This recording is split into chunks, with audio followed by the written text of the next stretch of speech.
Hi guys, welcome to my channel Lush Gardener. I hope you guys are fine and are safe. So this is the update video, a 3-month update video on the grey construction sand, wherein I had used 80% of grey construction sand with 20% of filtered garden soil. So this is going to be a 3-month update video of how the succulents are doing in the pot. Now I had used some cuttings previously of the Graptoveria marpin and one or two of Graptoveria titubans, and then I had placed them in this grey sand construction sand mixture with the little bit of filtered garden soil. So I wanted to give you an update of how the soil is doing, as well as how the succulents have been working out with this experimental grey construction sand. Now definitely there is a lot of efforts that you need to put in, because you have to clean the construction sand. And if you remember, I have always spoken about this in my videos, that you have to leave enough space between the succulents whenever you're making an arrangement. Over here, as you can see, I had left enough space, and in the next part of the video you will be able to see why I usually tell you to keep some space in between each of the succulent when you are making an arrangement. Now guys, for some people a tightly constructed arrangement will work out because of their environment and their climate. But for me, because I belong from a tropical environment, a lot of times a tightly constructed succulent arrangement does not work out really well. A lot of times one or two of them tend to get rotted. So I usually tend to leave a lot of space in between each of the succulent. So this is how the entire arrangement looked. You can see the succulents were not completely open because obviously they did not have roots.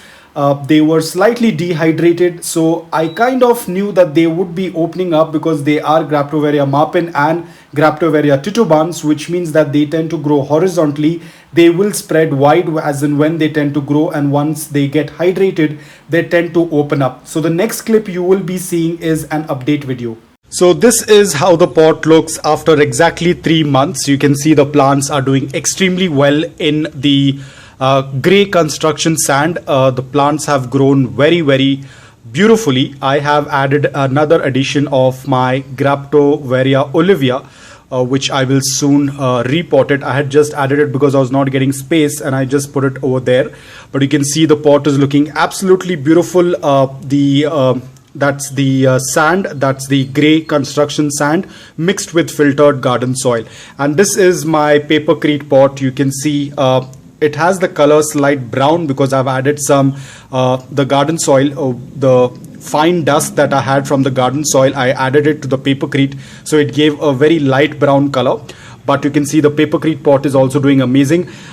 Usually this is very common. You will find a little bit of this green algae growing, which is very common even on a terracotta pots. You will tend to find this usually happens when the pot gets wet from watering, and then there is a good amount of sunlight. So there is going to be a little bit of algae, the green coloring that will grow, which is again very common even on your terracotta pots or your concrete pots. You will be able to see this. It happens, and it's not harmful. It in fact makes the pot look very rustic, very old, and gives a very vintage look to the pot. And you can see the papercrete pot is doing amazing.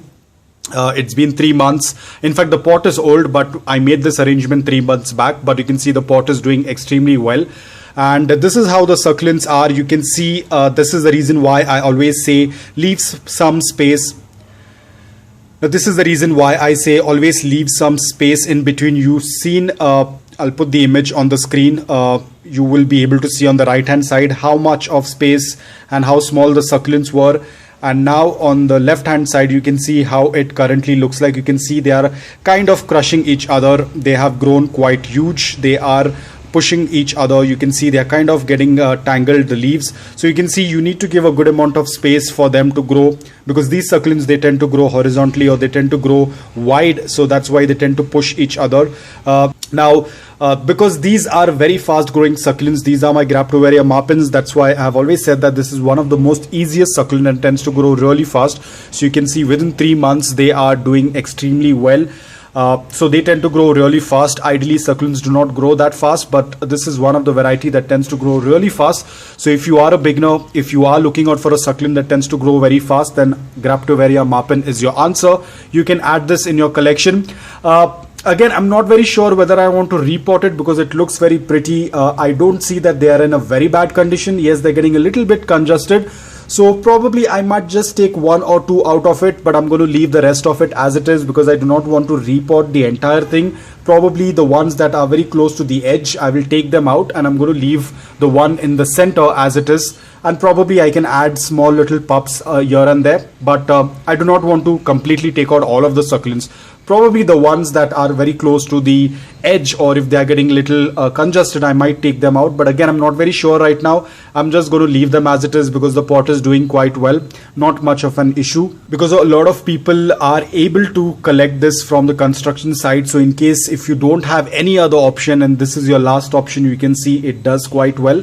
The only thing that you have to do is put in a little bit of efforts of cleaning it. You have to filter it and then wash it because it does have a lot of fine powder, fine dust that you have to clear it, and then you have to mix it with your garden soil. So ratio is going to remain the same, and that's going to be 80% of the grey construction sand and 20% of your filtered garden soil. You need to take out that fine dust from the garden soil as well, otherwise it's going to make the soil mix compact.